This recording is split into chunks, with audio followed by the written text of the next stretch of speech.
Deep in the central highlands of New Zealand's North Island, past where the hiking trails give out and the forest closes overhead like a green ceiling, there is a wall. Not a fence, not a rock slide. A wall. Stacked, angular, deliberate-looking blocks of stone rising out of the earth in the middle of nowhere. Miles from any road, any farmhouse, any reason for a wall to exist at all. For decades, hunters and trampers whispered about it. Then geologists showed up with hammers and theories, and they still can't agree on what they're looking at. Is it one of the strangest natural formations on Earth? Or is it something else entirely, something that shouldn't be there, in a country where the official story says humans arrived less than 1,000 years ago? Stay with me, because this one gets stranger the closer you look. The story begins in the Kaimanawa Ranges, a rugged, isolated wilderness in the center of the North Island. The kind of place where the bush is so thick that the sky disappears and the only sound is water running somewhere you can't see. In the 1990s, a local hunter pushing through the undergrowth stumbled onto something that stopped him cold. A wall of massive stone blocks, stacked in tight, level rows, standing taller than a man, running for a stretch through the forest floor like the foundation of something ancient and enormous. He wasn't a geologist. He wasn't an archaeologist. He was just a man looking for deer, and what he found looked, to his eyes, unmistakably man-made. Straight lines, right angles, blocks that seemed too uniform to be an accident of nature. He told people. Word spread slowly, the way it does in small, remote communities, until eventually it reached researchers willing to make the long, difficult trek in to see it for themselves. What they found was undeniable. The wall was real. It was not a rumor or a trick of the light. Massive rectangular blocks of stone, some estimated at well over 1 meter across, sat stacked in tiers that ran for a considerable length through the bush, half swallowed by roots and moss, looking for all the world like the remnant of a wall built by hands with purpose. The only question was whose hands, if any. Here is where the mystery tightens its grip. New Zealand's official human history, the one taught in schools and accepted by mainstream archaeology, holds that the islands were first settled by Polynesian voyagers, the ancestors of the Maori, arriving sometime around the 13th century. That makes New Zealand one of the last major landmasses on Earth to be settled by people. No lost empires, no forgotten stonemasons, just a relatively short, well-documented human timeline. So when a wall of what looks like precision-cut rectangular blocks turns up in the middle of an untouched wilderness, it doesn't fit quietly into that story. It sticks out. It demands an explanation. Look closely at the wall, and you start to see why it convinced so many people that something was off. The blocks aren't just roughly stacked stones, the kind you might find in any collapsed hillside. They appear layered in horizontal courses, almost like brickwork, with corners that look squared rather than randomly fractured. Some sections seem to step back in tiers, like the base of a structure built to hold something up or built to keep something out. To untrained eyes, and even to some trained ones, it looks less like geology and more like architecture. And that single, nagging observation, that these blocks look like they were placed rather than formed, is the seed that grew into one of New Zealand's most enduring fringe mysteries. Because if it wasn't natural, then someone built it.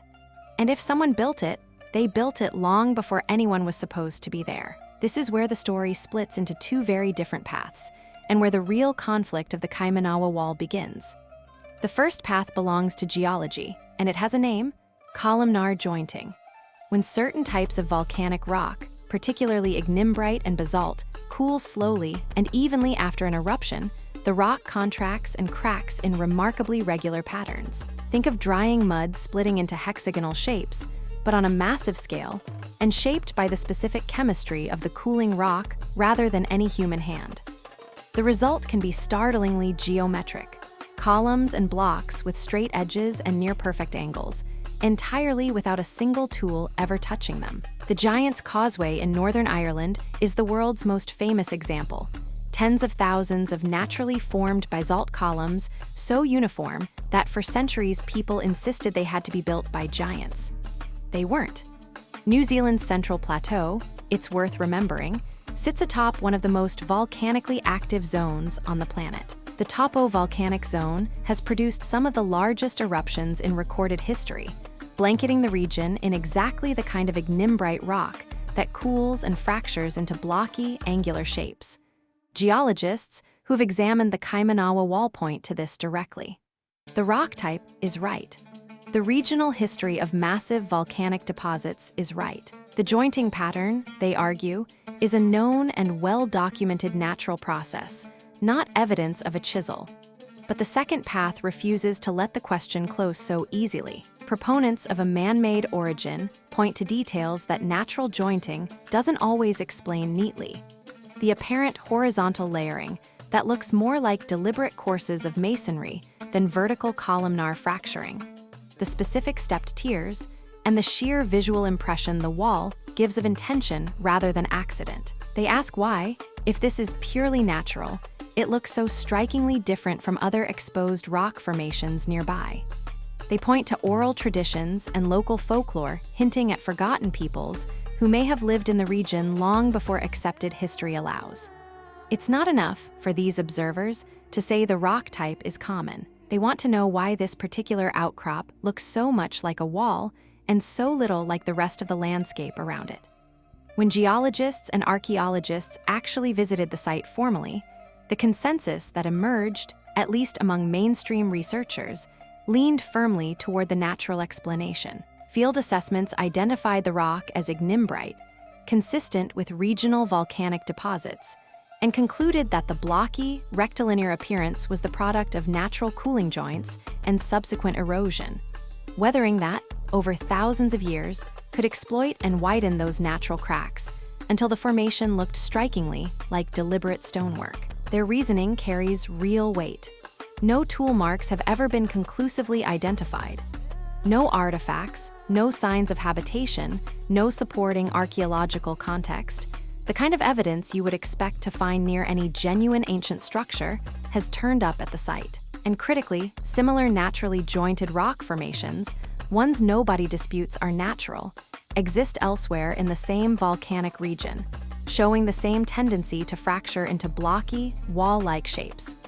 And yet, official conclusions rarely end a mystery this compelling. Skeptics of the official skepticism note that geological surveys of the site have been limited, that the area's remoteness has discouraged the kind of exhaustive, repeated study that truly settles a question, and that the human eye, when it sees stacked rectangles in a wilderness, isn't wrong to feel unsettled by them, whatever the rock is called. Absence of proof, they argue, is not the same as proof of absence, especially in a landscape this difficult to properly search.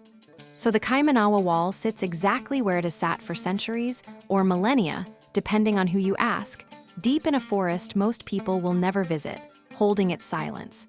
It has no plaque, no visitor center, no definitive answer nailed to it. Just stacked stone in the green dark, waiting to be interpreted by whoever happens to find it next.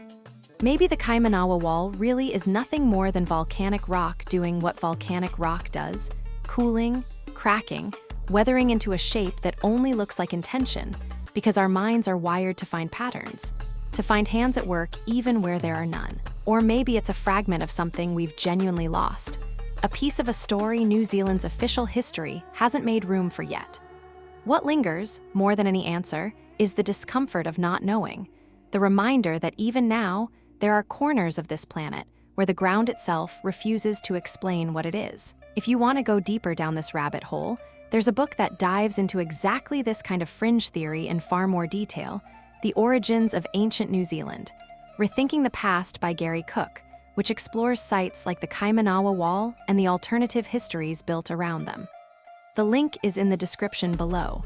And on that note, thank you so much for watching. If you enjoyed this story, do us a favor and subscribe, drop a like, and let us know in the comments what you think that wall really is. We'll see you in the next one.